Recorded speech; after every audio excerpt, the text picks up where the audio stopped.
Hello, my name is Cindy Woodland, and I'm your host for the new podcast, Sovereign Rebels.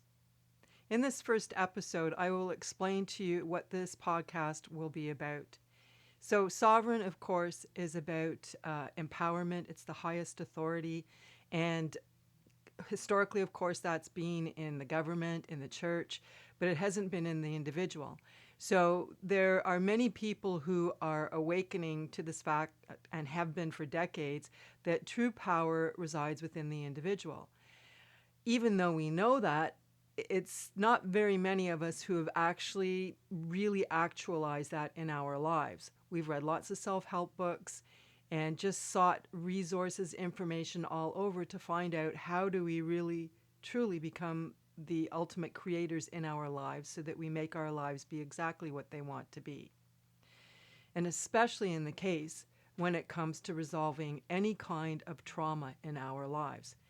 And we will be covering trauma quite a bit in this because, in my own experience, trauma, unless you deal with it, it's going to really block any kind of really significant success in your life. So trauma will be talked about in this podcast, but it's going to be in the context of resolution. It's not going to be about rehashing old wounds, but healing wounds so that you can then move on and, of course, thrive instead of just coping and surviving. So the second part, rebels, that's pretty straightforward. So why sovereign rebels? Because it really takes a rebel to take back power from whatever hierarchical framework exists within your own personal life, to take it out of the hierarchy and invest it in yourself. And to do that, that takes a rebellious nature, because even in this day and age in society, as we're finding out with the current geopolitical climate, that power can easily be wrested away from the individual. And so, in order to make sure that the power stays with the individual, you have to be rebellious enough with hierarchy of any form to say, no, it's not yours, it's mine. So, really reinforcing that the ultimate authority in anybody's life is within the individual in this current geopolitical climate does take a rebel. So that's why the title of the podcast is Sovereign Rebels. Okay, so starting out then, the reason I decided to do this podcast, I'm close to retirement. I'm a regulatory toxicologist. And being close to retirement, I've really reflected on my whole life a lot recently and what it is that I've learned, what is it that I still want to do. Like, I see this as just being the next chapter in my life. So, I mean, in terms of retirement. So the thing is that, when we really step back and introspect, do some really serious introspection about what we've learned in life, what we've experienced in life, how it's unique to our life, what did it do for us in building our own unique skill set. And that's the thing. Many of us just don't appreciate the incredibly individual, unique skill set that each one of us has built over our lifetimes. And even if you're in your 20s or in your teens, you still have a skill set. You've been learning things since the time that you were born that were unique to you. So, with the individual discovering their own unique skill set, then they can figure out what it is that they are here to do in a way that will really give them satisfaction and fulfillment in life.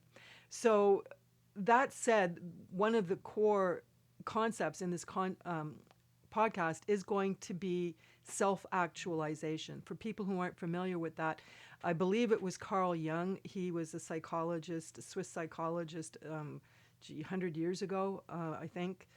And he was the one who came up with the concept of self-actualization, which really means, in a nutshell, it's becoming your personal best.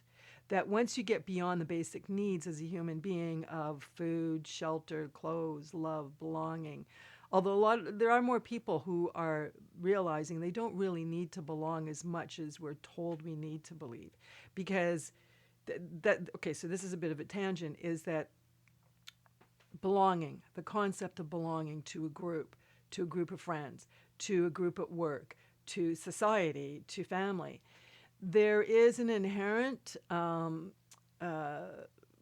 trade off of your personal freedom in doing so.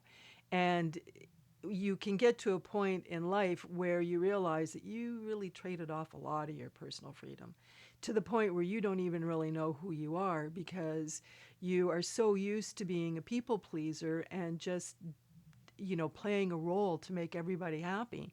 And then as you get older and older, you realize, what have I done with my life? Because when you find yourself more and more alone and thinking about these things, it's really sad that we abandon ourselves and who we are, our authenticity, to be able to get along within a group. It's like, was it really worth it? So one of the Brene Brown, for I'm sure many people in this audience are familiar with Brene Brown, but I discovered Brene Brown about 15 years ago, and she's just wonderful. She is a sociologist, and she has become world renowned for her ideas on authenticity and vulnerability. So I won't get into that now, but the point in that is that in order to be truly happy in life, you have to be your true self. And in order to be your true self, you have to be comfortable enough with being free enough to express who you are.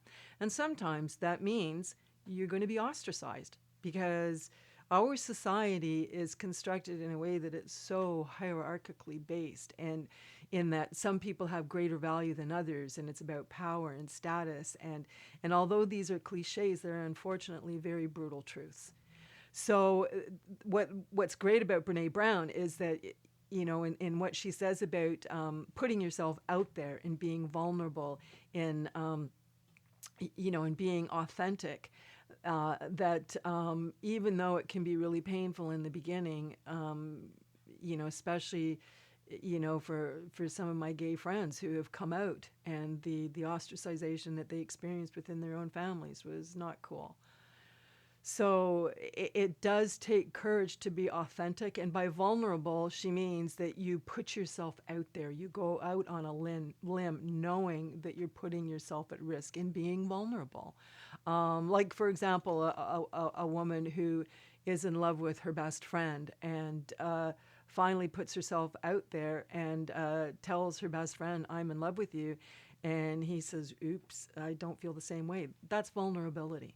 But at least, although she's experiencing pain in that moment, in perceived rejection, she works through it, and then she finds out just how truly courageous and authentic she was in doing so, and she builds on that, and her self-confidence builds on that.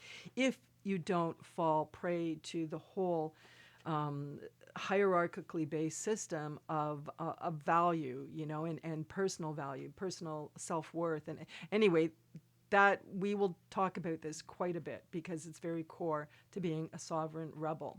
So for myself, the other thing is that with this podcast, it's going to be very spiritually based.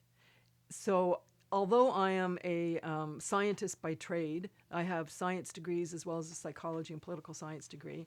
I have been spiritually based my whole life, and although I wasn't raised really in a very religious environment, my parents were very free with me, and that I was encouraged to develop my ESP. At that time, it was called ESP, extrasensory perception, and it started out with like precognitive dreams, and then later on, it just expanded from there, and having really, really enlightening, cool experiences throughout my entire life, that made me realize we really are not alone here. Like we are part of a huge cosmos, like infinite cosmos, that we can tap into once we learn how to do this, and once we overcome our own doubt and restrictions that have been largely imposed on us by society in order to control us. And yes, a lot of it was from the church, because historically they wanted to wield power rather than really truly connect us with God. So the current climate, as far as spirituality goes, is, in my opinion, the healthiest it's ever been, because it's really encouraging the individual to have a direct connection with the divine, whether you call it source or God. your higher self. I mean, there's so many different takes on it and explanations on it, and can be very overwhelming. So you just have to figure out what resonates with you, what feels best with you. And that's the other thing that's going to be really core to this podcast, is that my spiritual take is that nobody can figure things out for you. I've tried that, like gone to channels and psychics and different people, and in the end, even though I got a lot of interesting information, in the end, the only way I was able to really believe it was when I went inside and found it out for myself. So that's one thing that I'm really going to be encouraging people to do with this podcast, is to develop a really deep trust in yourself no matter what. To learn to hear your higher self, your guides, that nobody else will interpret for you. It will be only you who interprets it for you, because you're the only one who knows what the context is for it, because it's within your experience, it's within your reality. So that whole concept of trust and developing just a very clean, clear daily connection with your higher self and your guides, and just trusting whatever it is that comes to you, is very core to getting connected spiritually, to getting connected with the cosmos. And the reason why this is so important, as a scientist,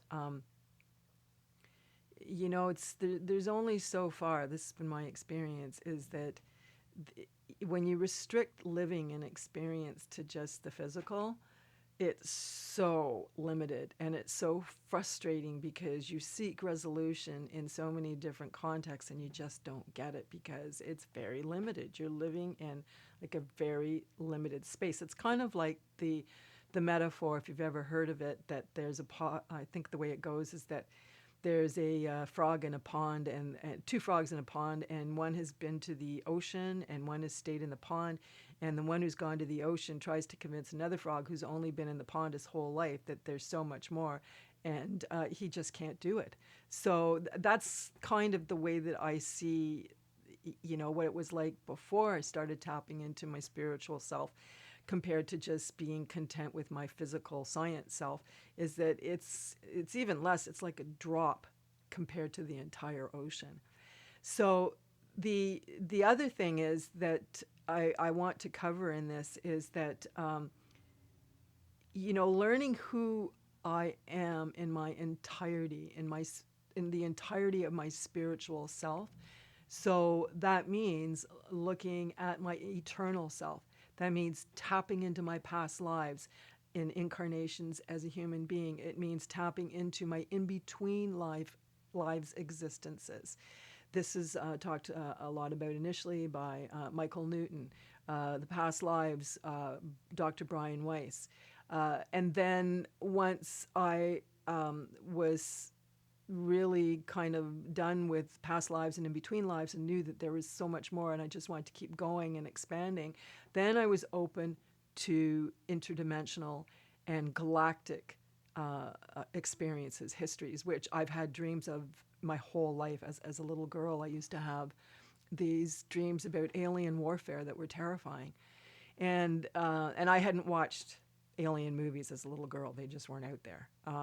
So the point in this is that the more that you know of your entire self, as far back as you can go in doing regressions, in doing meditations, in reading, and just exploring everything, the more that you know who you are and what you bring to the table, what you brought into this life, then you figure out very easily what you came here to do.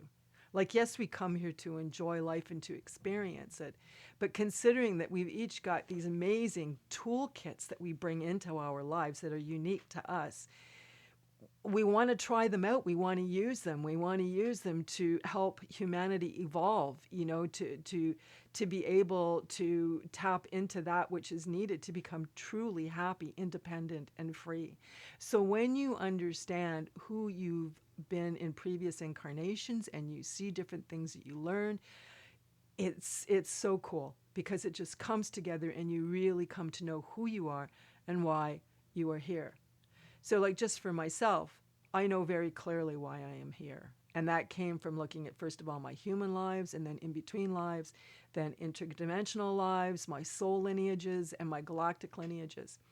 And it's not to say that it's the only theme that I've ever had, but for now, this particular life, why I came here is because what I was very committed to in prior lifetimes was the liberation and education of children, and especially abused children. And in my first career in this lifetime, that's what I ended up doing, was I worked with abused children in a government agency. And that was 40 years ago, and it just blew me open with what I saw. And it just awoke a huge commitment to doing something to end child abuse and child sex trafficking. Back then, it wasn't called sex trafficking, it was just called forced prostitution, but it's the same thing. So that's something that we'll talk about in this podcast too, with the intention of becoming truly empowered for people who have had these awful experiences of abuse as children and even as adults, that that you can not only overcome it, but you can use it to become your own type of warrior. And I'm not talking violence, I'm talking about a peaceful, rebellious warrior who fights for the freedom and independence and happiness of all people, and particularly children. So that was a theme that I saw throughout many lifetimes when I started to do regressions in my spiritual practice. That theme of taking care of children, of educating children, of protecting them, and liberating them, freeing them. Then the other thing was just this overall commitment to freedom. I've seen many lives, of course, where I was involved with war and freedom fighting and resistance, and even including World War II. And the idea of freedom in me is so powerful that one day, a couple years ago, I asked myself, what means more to me? Is it love or is it freedom? And hands down, it was freedom. And I was shocked because I always thought that love was the most important thing. And then because I drilled down to this core within me, I saw that for me, and I'm not saying this is for everybody, but for me, freedom is the most important thing. So this is the kind of information that you can get when you start tapping into your entire self, your spiritual self. So we'll be talking about these core concepts as well in this podcast. The other thing is that I'm a musician, and I've had a really beautiful and, again, spiritual, powerful experience with music my entire life. I am, the only thing is that the music I'm into is not what's usually considered in a spiritual context, because, I like hard rock, I like punk, and I like heavy metal. I go for the heavier stuff, and which would be considered lower frequency because there's a lot of bass, and that's usually not considered to be spiritual. But for me, it's spiritual. And I'll get into the amazing experiences that I've had with it later on, about not just the joy that it brings me and the authenticity that brings out in me, but also the therapeutic aspects. I was facing a life and death health condition, started 25 years ago. And the medical profession had written me off, and it was a surgery-induced trauma that I had. And they tried to repair it, and they couldn't repair it. And then basically after 2 years of diagnostics, they said, get your affairs in order. And because I had 2 small children at that time, I said, there was no choice. Like, I am going to do everything to fight, to survive. So I went my own path. I went totally alternative, even though I have a science background. And it was the music. I ended up starting a band which fell apart as quickly as it formed, just because of circumstances. But just the music is what has been seriously the most powerful therapeutic I've had to manage. It's what I've got is pancreatitis, which was, like I said, surgery induced.